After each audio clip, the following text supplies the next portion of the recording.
I'm Celeste Kalmbach. And I'm Jenna Lindsay. And welcome to BHS Now. Here's Melody Henry with the pressing and relevant story on the latest epidemic to sweep our nation's youth. The company leading the e-cigarette market, Juul, has been under fire recently by the FDA, parents of adolescents, and school administrators. Federal data shows that there's been a 75% surge in high school students using e-cigarettes, encouraging yet another generation addicted to nicotine.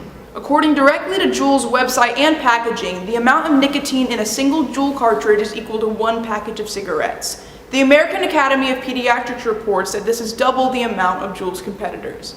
Juul's design not only attracts teens aesthetically, but because of how easy it is to hide from parents and teachers. 1/5 of middle and high school students have seen a Juul in use at school. That is from a Truth Initiative survey of 1,000 youth. This encourages prolonged use all day, giving teens more and more nicotine input daily.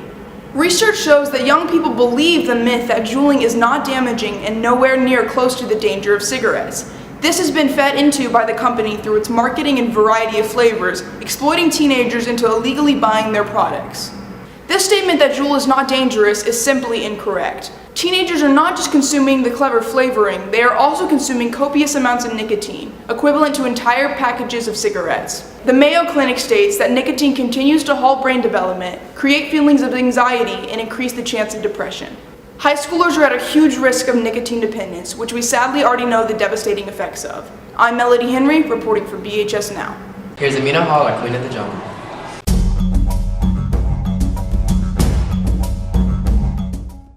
Congrats to all the people who qualified for the 5A Tisca Invitational and to the people who made it to the finals. Next Tuesday, your 10-0 Bengals basketball team plays at Denison at 7. Next Friday, your Lady Bengals basketball team plays at home against Little Elm for their first game in district. So let's pack the gym and get loud and let's go Bengals. Here's Cole Brantley, our sports reporter, with an interview from one of our junior football players. Today I'm interviewing Ben Blackmore, a safety from the Braswell football team. This year Ben was a key component to the Braswell's well-improved defense. He had an excellent year playing safety. He was poised to be a wide receiver sophomore year, but that all soon changed. And here's why. You were supposed to be playing varsity as a sophomore until your injury. Could you tell us what injury that was and how you got it? Yeah, it was actually at the end of track season. I tore my labrum in my hip, and I ended up having to get surgery for it. And I was on crutches for 8 weeks, and it was really bad.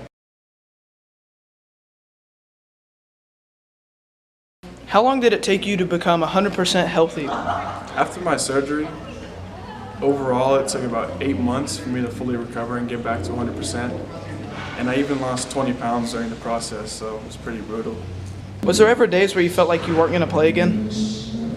Yeah, I mean, it was nice to be around the team during my injury and everything, but it kind of made me realize like how much I missed playing and like I just wasn't able to. So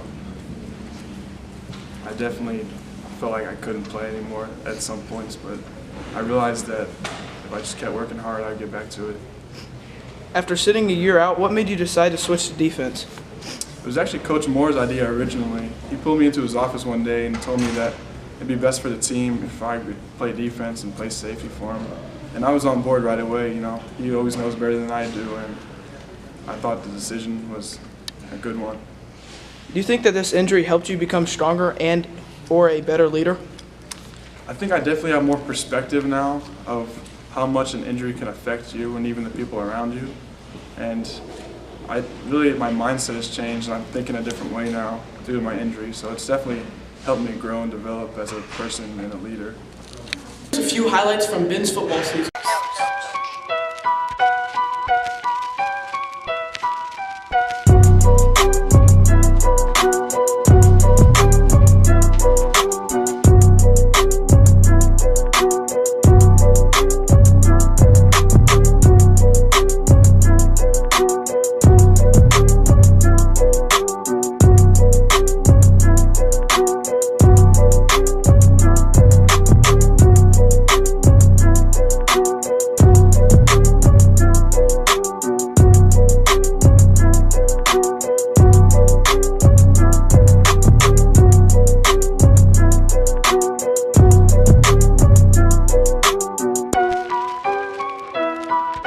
That's all for today. Follow us on Twitter to keep in touch, and we'll see you next week. In the meantime, stay classy, Bagel Nation, and remember, history takes place here at Braswell every day, And we're here to cover it.